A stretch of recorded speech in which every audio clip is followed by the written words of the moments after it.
जय हिंद दोस्तों, मेरा नाम है सुधीर और आप देख रहे हो जीके वाला क्लास एजुकेशन। आज का ये वीडियो क्लास 10th के सभी छात्रों के लिए बहुत ज़्यादा इंपॉर्टेंट है, जितने भी छात्र बोर्ड एग्जाम की तैयारी कर रहे हैं। देखिए, इसके पिछले वाले वीडियो में मैंने आप सभी को हिंदी का और उसी के साथ साथ विज्ञान का भी पूरा पाठ्यक्रम बताया था कि कौन कौन से पाठ को आपको किस महीने में खत्म करना है। और आज की इस वीडियो में आप सभी को सामाजिक विज्ञान सत्र 2023 से 24 का जो पाठ्यक्रम है, आपको कौन सा पाठ किस महीने में पढ़ना है, सब कुछ आपको इस वीडियो में पता लग जाएगा। ठीक है। और देखिए, मैं आपको एक बात और भी बता दूं कि हमारे चैनल पर बोर्ड एग्ज़ाम 2024 का ज़बरदस्त तैयारी स्टार्ट हो चुका है। अगर आप तैयारी करना चाहते हैं, बोर्ड में 95% से भी अधिक मार्क्स लाना चाहते हैं, तो इस चैनल को सब्सक्राइब करके बेल आइकन को ऑल पे सेलेक्ट कर लीजिएगा, क्योंकि इस चैनल पर आप सभी को डेली चैप्टर वाइज वीडियोज़ के साथ फ्री में नोट्स भी मिलता है। फ्री में नोट्स डाउनलोड करने के लिए आप हमें टेलीग्राम पर फॉलो कर सकते हैं। वहाँ से बिल्कुल एक क्लिक में आप सभी फ्री में नोट्स डाउनलोड कर सकते हैं। साथ ही साथ आप इस वीडियो का भी पीडीएफ फाइल डाउनलोड कर सकते हैं। तो चलिए दोस्तों, आज की इस वीडियो को शुरू करते हैं। देखिए, अप्रैल के अगर हम महीने की बात करें तो अप्रैल के महीने में आपको केवल 2 पार्ट पढ़ना होगा। कौन कौन सा पढ़ना होगा? यूरोप में राष्ट्रवाद का उदय, जो कि आपका इतिहास से हो जाता है, और सत्ता की साझेदारी, ये आपका नागरिक शास्त्र के अंतर्गत आ जाता है। ठीक है। अब देखिए, अप्रैल का महीना अभी चल रहा है। अगर आप अप्रैल में ये दोनों पार्ट 9-10 दिनों में ख़त्म नहीं करते हैं तो आप बोर्ड की परीक्षा की तैयारी से 1 महीने पीछे रहेंगे, जिसका परिणाम ये होगा कि आप 95% से भी अधिक मार्क्स नहीं ला पाएंगे। तो इसलिए मैं आपको जितना भी कुछ बता रहा हूँ सब आप ध्यान से सुनते जाइए। जितना मैं नोट्स करा रहा हूँ सब आप कॉपी में नोट्स करते जाइए, तभी आप 95% से भी अधिक मार्क्स ला पाएंगे। ठीक है। अब देखिए, इतना कुछ मेरा बताने का केवल एक ही मकसद है कि आप सजग हो जाइए। ठीक है, सावधान हो जाइए और अपनी तैयारी ज़बरदस्त तरीके से करना स्टार्ट कर दीजिए, क्योंकि देखिए, इस चैनल पर आप सभी को डेली चैप्टर वाइज वीडियोस के साथ फ्री में नोट्स मिलता है। अगर आप फ्री में नोट्स डाउनलोड करना चाहते हैं तो आप हमें टेलीग्राम पर फॉलो कर लीजिएगा। वहाँ से आप सभी वीडियोस के सभी नोट्स फ्री में डाउनलोड कर सकते हैं। ठीक है। तो चलिए आगे देखते हैं। मई के महीने में आपको 2 पार्ट पढ़ना होगा। कौन कौन सा पढ़ना होगा? संसाधन एवं विकास, जो कि आपका भूगोल के अंतर्गत आ जाता है। ठीक है। इनसे संबंधित सारे क्वेश्चन को आपको पढ़ने होंगे। कौन कौन से इंपॉर्टेंट होंगे, कौन कौन से नहीं होंगे, आपके मन में सब कुछ चल रहा होगा। ठीक है। तो इन सारे चीज़ों से रिलेटेड जितना भी इंपॉर्टेंट क्वेश्चन होगा सब कुछ मैं आपका तैयारी करवाऊंगा ज़बरदस्त तरीके से। ठीक है। आगे देखते हैं। विकास, ये आपका अर्थशास्त्र में आ जाता है। ठीक है। इनसे संबंधित जितने भी सारे मोस्ट इंपॉर्टेंट क्वेश्चन होंगे सब कुछ मैं आपकी तैयारी ज़बरदस्त तरीके से कराऊंगा। उसी के साथ साथ मैं आपको फ्री में नोट्स भी दूंगा। ठीक है। और इसी मई के महीने में ही आपका क्या हो जाएगा? प्रथम मासिक टेस्ट, यानी MCQ बेस्ड पर आधारित क्वेश्चन आपका टेस्ट होगा। ठीक है। तो इतना तो आपका क्लियर हो गया कि आपका जिस तरीके से 2023 के पैटर्न में आया था 20 नंबर का ऑब्जेक्टिव क्वेश्चन, 50 नंबर का वर्णनात्मक प्रश्न, उसी तरीके से आपका 2024 के पैटर्न में भी आएगा। ठीक है। चलिए आगे बात करते हैं। जून के महीने की बात करें तो जून में आपका छुट्टी रहता है, ये तो आपको ही पता है। अगर आपका ये चारों चैप्टर छूट जाता है तो आप जून के महीने में अच्छे से पढ़ लीजिए, है ना। इनसे संबंधित सारे क्वेश्चन को मैं आपका पूरा कंप्लीट तैयारी करवाऊँगा। ठीक है।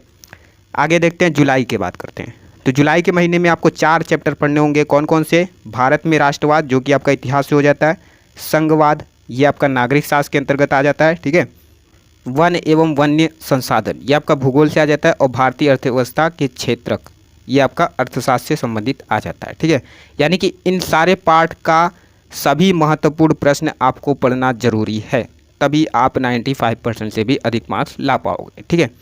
और इसी जुलाई के महीने में आपका क्या हो जाएगा? द्वितीय मासिक टेस्ट वर्णनात्मक प्रश्न पर आधारित रहेगा। ठीक है। तो आप बिल्कुल सावधान हो जाइए, आपके पास समय कम है।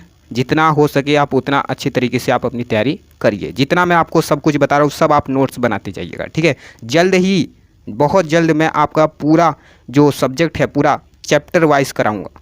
उसी के साथ साथ पूरा फ्री में नोट्स भी आपको मिलेगा। ठीक है। इसी बात पर एक बार जोरदार लाइक कर दीजिएगा और अपने दोस्तों के साथ शेयर कर दीजिएगा। साथ ही अगर आप हमारे चैनल पर नए हैं तो चैनल को सब्सक्राइब करके बेल आइकन को ऑल पे सेलेक्ट कर लीजिएगा। ठीक है।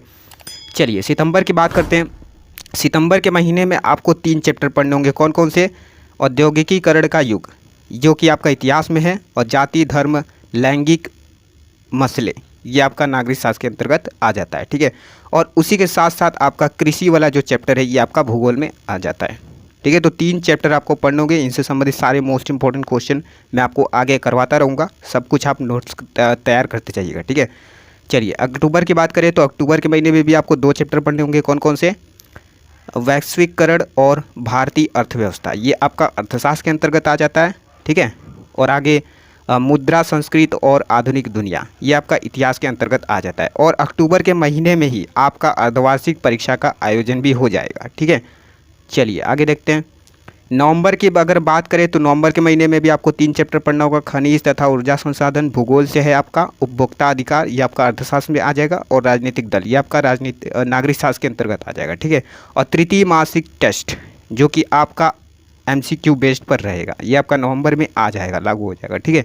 चलिए आगे बात करते हैं। दिसंबर की बात करें तो दिसंबर में आपका विनिर्माण उद्योग जो कि आपका भूगोल में है, लोकतंत्र के परिणाम नागरिक शास्त्र के अंतर्गत आ जाता है ना।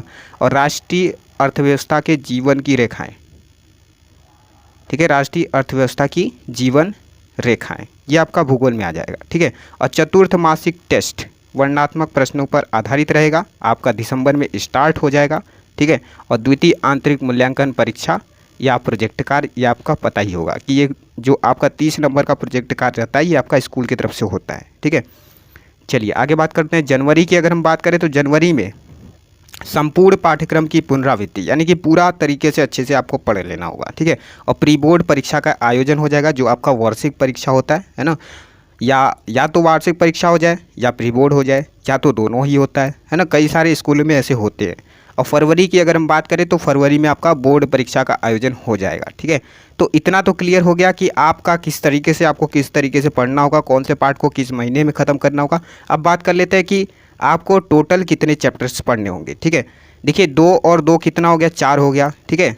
और 4 और 4 कितना हो गया, 8 हो गया। 3 और 3 मिलाकर 6 हो गया, 8, यानी कि 8 और 6 मिलाकर के 14 हो गया, ठीक है। 8 6 14, 14 और 15 16 हो गया, ठीक है। 16 और 3 मिला देंगे, कितना हो जाएगा, 6 हो जाएगा, ठीक है।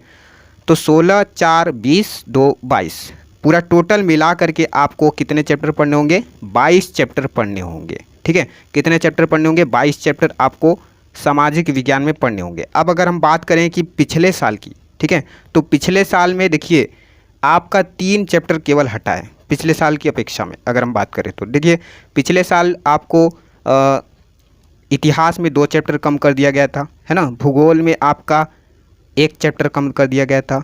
और उसी के साथ साथ अगर हम नागरिक शास्त्र की बात करें तो नागरिक शास्त्र में आपका 1 चैप्टर कम कर दिया गया था। और आपका अर्थशास्त्र में भी 1 चैप्टर कम कर दिया गया था। लेकिन इस साल क्या होगा, इस साल आपका ये होगा कि आपका इतिहास में 100% आपका जितना रहेगा आपको उतना ही पढ़ना होगा, ठीक है। यानी कि 5 चैप्टर आपका इतिहास में दिया है तो 5 चैप्टर पूरा पढ़ना होगा, ठीक है। और उसी के साथ साथ भूगोल में आपका 7 चैप्टर दिया है तो 7 को 7 पूरा चैप्टर पढ़ना होगा। और नागरिक शास्त्र की अगर हम बात करें तो नागरिक शास्त्र में आपका 3 चैप्टर माइनस हुआ है, ठीक है। अगर हम इन तीनों चैप्टर को जोड़ दें तो पूरा टोटल आपका 25 चैप्टर था, जिसमें से आपका 3 चैप्टर माइनस हो चुका है, वो भी आपका नागरिक शास्त्र के सेक्शन से माइनस हुआ है। कौन कौन सा माइनस हुआ है, लोकतंत्र और विविधता, ठीक है। उसी के बाद जनसंघर्ष और आंदोलन, और कौन सा माइनस हुआ है, लोकतंत्र की चुनौतियाँ। तो ये 3 चैप्टर ऐसे हैं जो आपका माइनस हो चुका है, ठीक है। तो बस आज की इस वीडियो में इतना ही। और बाकी आपको यह वीडियो कैसा लगा ये हमें कमेंट बॉक्स में ज़रूर बताइएगा। और अगली वाली जो नेक्स्ट वीडियो होगी जल्द ही आप सभी का स्टार्ट हो जाएगा तैयारी, ठीक है। चलिए।